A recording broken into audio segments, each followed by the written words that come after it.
បាទសូមជម្រាបសួរបងប្អូនទាំងអស់គ្នាសិស្សនិស្សិតដែលកំពុងតែសិក្សាស្រាវជ្រាវតាមដានអំពីការព្យាបាលជំងឺសត្វដោយខ្លួនឯងថ្ងៃនេះលោកគ្រូនឹងបង្ហាញអំពី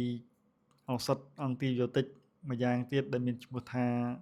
ទីឡូស៊ីនគឺជាអង់ទីប៊ីយោទិកដែលមានទំហំសកម្មភាពតូចចង្អៀតបង្កាក់ការគូតលូតលាស់បាក់តេរីក្រាមអវិជ្ជមាន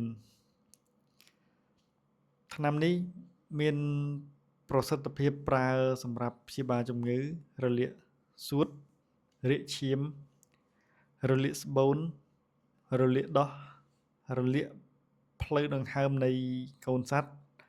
ជំងឺបោកខ្យល់កញ្ជ្រឹលជ្រូកស្អុយក្រចកស្នែងជំងឺឈាមខ្មៅរបៀបប្រើគឺយើងអាចចាក់សាច់ដុំគោក្របីប្រើ6ទៅ10 cc សម្រាប់100 គីឡូក្រាមនៃទម្ងន់សត្វរស់ក្នុងមួយថ្ងៃជ្រូកចៀមពពែប្រើ4 cc សម្រាប់50 គីឡូក្រាមនៃទម្ងន់សត្វរស់ក្នុងមួយថ្ងៃបសុសត្វត្រូវព្យាបាលរយៈពេលពី3ទៅ5ថ្ងៃបាទអញ្ចឹងតកតងនឹងការប្រើប្រាស់ទីឡូស៊ីននេះគឺបច្ចុប្បន្ននេះ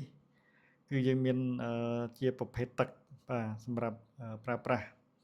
ហើយចំពោះការប្រើប្រាស់ផ្សេងទៀត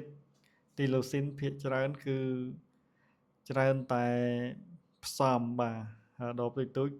គឺគេប្រើផ្សំជាមួយនឹងដេកសា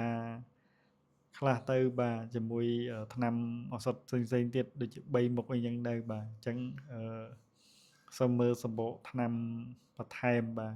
បើសិនជាមានការលាយតែបើសុទ្ធក៏យើងត្រូវតែមើលដែរបាទត្រូវតែមើលឲ្យបានច្បាស់លាស់ពីព្រោះនៅក្នុងសម្បកដបថ្នាំគេបង្ហាញថា1 cc ប្រមាណគីឡូសម្រាប់សត្វអីគេបាទហើយការព្យាបាលចាក់ប្រមាណថ្ងៃអញ្ចឹងសម្រាប់គោមាន់ផ្សេងជ្រូកចៀមពពែផ្សេងបាទអញ្ចឹងយើងត្រូវមើលឲ្យបានច្បាស់លាស់អំពីការប្រើប្រាស់បាទសូមអរគុណ